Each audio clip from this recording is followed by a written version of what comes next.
গাছ বন গায় জীব জানো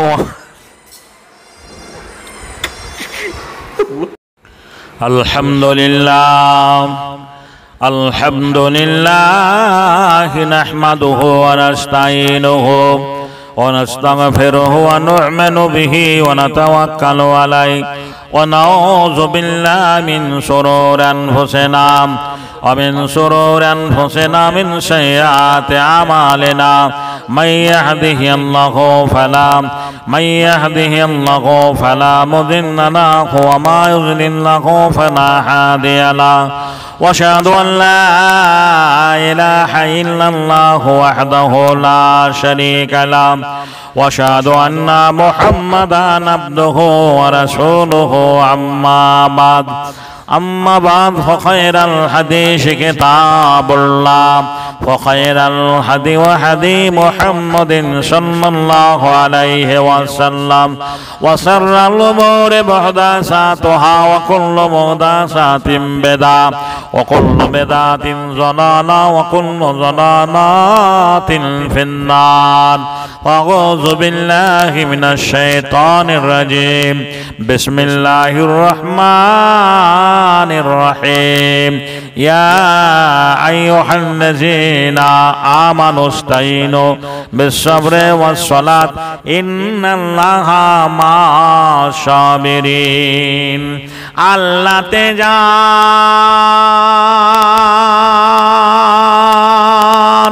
পূর্ণ ঈমান কোথা সে মুসলমান কোথা সে মুসলমান যার দিন রবে কাঁদিত দুনিয়া যার দিন রবে কাঁদিত দুনিয়া জিন পরে ইনসান কোথা সে মুসলমান কোথা সে মুসলমান স্ত্রী পুত্রে আল্লাহর সপি জেহাদে নির্ভীক হেসে কোরবানি দিত প্রাণ হায়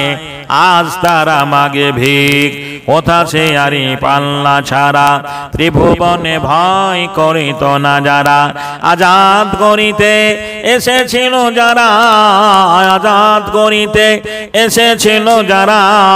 সাথে লয়ে কোরআন কোথা সে মুসলমান কোথা সে মুসলমান মুসলমান কার নাম মুসলমান কাকে বলে আপনাদের সামনে একটা পয়েন্ট তুলে ধরবো হায়রে সমাজ আমরা কেমন মুসলমান ঈদে মিলাদুন নবী হলো এক পক্ষের লোক বলছে নাজায়েজ করা যাবে না আর এক পক্ষ হাইলাইট করেছে করা যাবে আমি করা যাবে যাবে না এর বিপক্ষে যাচ্ছি না বন্ধুরে আমার ভালো করে বুঝুন আজকে বিশ্ব নবীর ব্যাপারে সুবহানাল্লাহ ওই যে রামজি স্বামী বলে একজন লোক বোম্বে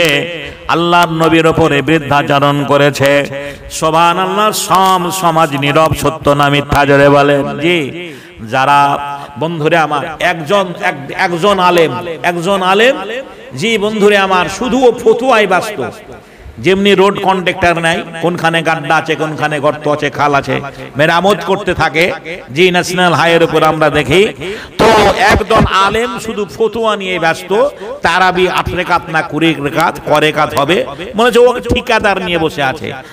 আর একজন আলেম বন্ধুরে আমার মসজিদে ঘুরে তাবলীগ করে বেড়ায় আমি কারো বিরুদ্ধে বলছি না সবাই সবার মতো কাজ করে কিন্তু সুবহানাল্লাহ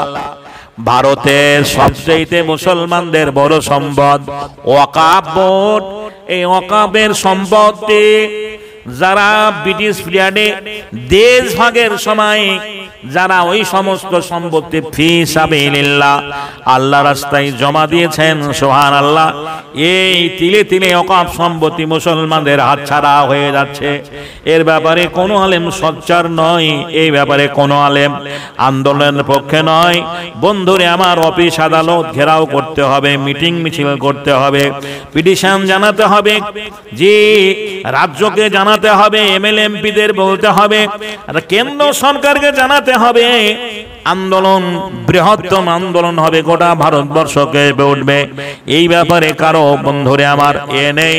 হেলদোল নেই। এটা সবচেয়ে আমার ওই জায়গায় দুঃখ, ওই জায়গায় দুঃখ। অথচ আল্লাহর নবী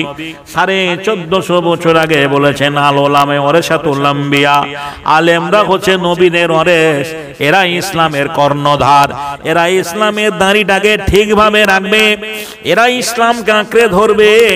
আজকে নরেন্দ্র মোদী দেশের বন্ধুরে আমার অপতথ্য সরকার, এক নয় দুই নয়, একবার বাবরি মসজিদটাকে ভেঙে মন্দির বানানো হলো, তারপরে বলল যে আরো একটা মন্দির বলছে এটা আমাদের জায়গা, একটা মসজিদ বলছে এটা আমাদের জায়গা। এই করে করে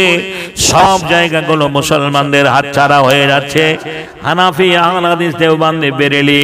যত মাযহাবী দ্বন্দ্ব আছে, আসুন আমরা সব এক মুসলমান অপর মুসলমানের ভাই। আমরা ফতোয়ার দিকে না গিয়ে, নজরুল বহুদিন আগে বলে গেছেন, বিশ্ব যখন এগিয়ে চলেছে আমরা তখন পিছে, বিবি তালাকের ফতোয়া খুঁজেছি মোরা, হাদিস ও কোরআন ফেকা চষে, গন্ডিতে মোরা কমি নাই, বাড়ি আছে অবিরত, যুগে যুগে হাই বাড়ি আছে সবে, গরু ছাগলের মতো।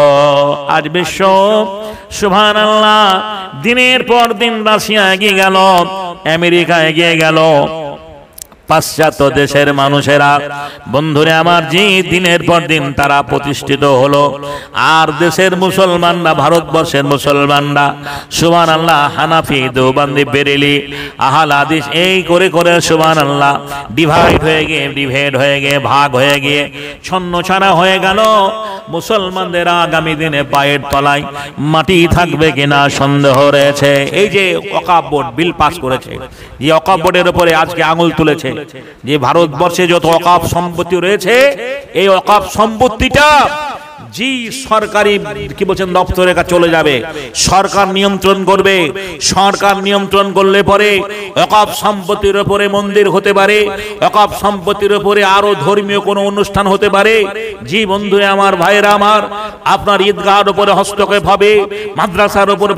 তালা ঝুলবে, মসজিদের মাইকের আজান বন্ধ হয়ে যাবে, কবরস্থানে মুসলমানদেরকে মাটি দিলে পরে জি আপনার তাকে কি বলছেন আপনার কাগজ কলম করে অনেক সরকারি ভারতবর্ষের অনেক শহরতলিতে যে সমস্ত কবরস্থানগুলো রয়েছে ন্যায়বিধিভাবে মাটি দেওয়া হচ্ছে বলে ওইভাবে হবে না, আপনাকে অফিসিয়ালি কাগজ কলম সবকিছু নিয়ে আসতে হবে, ফর্ম ফিল আপ করতে হবে, তারপরে মাটি দিতে পারবেন, এমনটাও হতে পারে। তাই বন্ধুরে আমার, আজকে বিভেদ বিভাজন ভুলে গিয়ে আসুন আমরা হানাফি, আহলে হাদিস, দেওবন্দি, বেরেলি যত মাযহাবী দল লোক রয়েছে সবাই একগ্র চিত্তে আমরা আওয়াজ তুলি যে ওয়াকফ সম্পত্তি বাঁচাতে হবে। এটা আমাদের জাতীয় সম্পদ, মুসলমানদের এটা জাতীয় সম্পদ, এটা মুসলমানদের সম্পদ, এটা মুসলমানদের বাপদাদার সম্পদ। আমরা যেন সে আন্দোলন করি, কখনো কোনোদিন যেন ওয়াকফ সম্পত্তি ওদের হাতে হস্তান্তর না হয়। আল্লাহর কাছে পরিশেষে দোয়া করি রব্বুল আলামিন। আব্রাহা চেয়েছিল কাবা ঘরকে ধ্বংস করতে, ছোট্ট ছোট্ট আবাবিল পাখি দ্বারা তুমি তোমার কাবাকে রক্ষা করেছিলে। ভারতবর্ষের এই জুলুম জালেম সরকার, এই জালেম সরকারে যেভাবে অত্যাচার করেছে রব্বুল আলামিন, এই জালেম সরকারকে পরাস্ত করে মুসলমানদের তুমি ওয়াকফ সম্পত্তি ফিরিয়ে দাও, মুসলমানদের অধীনস্থ করে দাও। রব্বানা যালামনা আনফুসানা ওয়া ইল্লাম তাগফির লানা ওয়া তারহামনা লানাকুনান্না মিনাল খাসিরিন। রব্বানা আতিনা ফিদ দুনিয়া হাসানাতাও ওয়া ফিল আখিরাতি হাসানাতাও ওয়া কিনা আযাবান নার। রব্বানা তাকাব্বাল মিন্না ইন্নাকা আনতাস সামিউল আলিম ওয়া তুব আলাইনা ইন্নাকা আনতাত তাওয়াবুর রহিম। ওয়া সাল্লাল্লাহু তাআলা আলা খায়রি খালকিহি মুহাম্মাদিন ওয়া আলিহি ওয়া সাহবিহি আজমাইন। সুবহানা রাব্বিকা রাব্বিল ইজ্জাতি আম্মা ইয়াসিফুন, সালামুন আলাল মুরসালিন ওয়া আখিরু দাওয়ানা আলহামদুলিল্লাহি রাব্বিল আলামিন।